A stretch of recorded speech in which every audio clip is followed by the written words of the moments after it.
So, last episode we looked at what's wrong with the popular conversation on abortion and birth control. Basically, premature optimization is the root of all evil.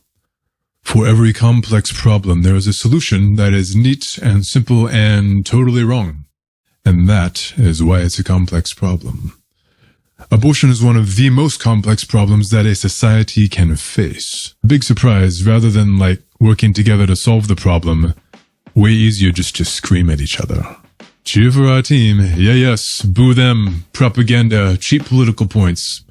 Sure, we may or may not totally ruin millions of innocent lives, but yay team, go fight, win. Here's a crazy thought. Instead, what if we actually, listen to each other? I know, it's insane, but what if we actually realized that we basically agree on most of this stuff? Let me cut to the chase. Pro-life and pro-choice are labels thrown around by politicians so they can pander and patronize and weaponize us against each other. They don't even have any well-defined meaning. I think outlawing all abortion is a bad idea, so am I pro-choice? On the other hand, I'm also horrified that anyone could clearly see their unborn son or daughter sucking their thumb curled up inside their mama on a screen, and then slaughter them. So am I pro-life instead? Maybe both? I'll tell you one thing, you don't have to be Catholic, or really any religion, to say, hey, let's try not to butcher millions of innocent children. I like to think that's pretty baseline, must be above this line to take part in society. And on the other side, it's not like you need to be a radical leftist or any political leaning to say, hey, let's try not to create a huge organized crime scene or a dystopian surveillance state with a bunch of unworkable laws that nobody wants to follow. I like to think that's pretty obvious too. That's the kind of stuff that all of us should be considering and balancing. You can't just pick one little pet crusade and then ignore all the connected questions because they're inconvenient to think about. Because you know what's really inconvenient? Premature optimization is the root of all evil. If you're asking the wrong questions, then you'll get the wrong answers. Sorry if that hurts your feelings, but that's how truth works. That's how reality works. And so it all comes down to balance. From a standpoint of classical liberalism, we all want the most freedom for the most people. That's obviously for the woman first, and then at some point there's a second person there. When is that point? Everything comes down to that one question. I mean, unless you're actually straight up into murdering babies or oppressing women and ruining lives for fun.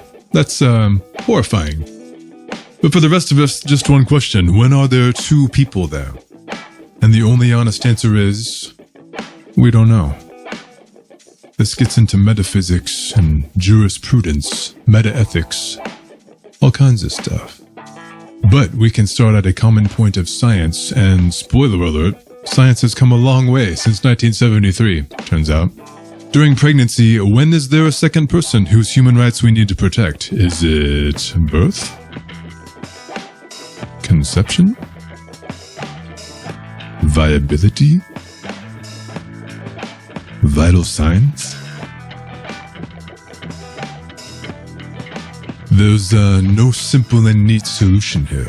But again, that's why this is a complex problem. We just gotta agree on a reasonable inflection point backed by science rather than tribalism, and strike a balance for all these considerations. You want freedom for each state to find their own balance? Sweet, that's democracy and we can talk about that. You want exceptions if the mother's life is in danger? Sure, makes sense. Maybe it's good to have exceptions or compromises for rape? Although maybe not as much as you might think at first. Because if you're a person with your own DNA and heartbeat and functional consciousness and fingernails, can you suddenly be not a person because of how you were conceived?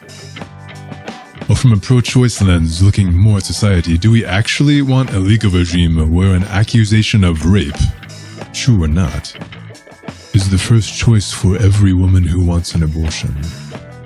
Is that really where you want to go? Because you might not like where that takes us. Either way, what makes zero sense is treating this like some kind of game. Getting the balance wrong here has devastating consequences. We're talking destroying millions of lives here.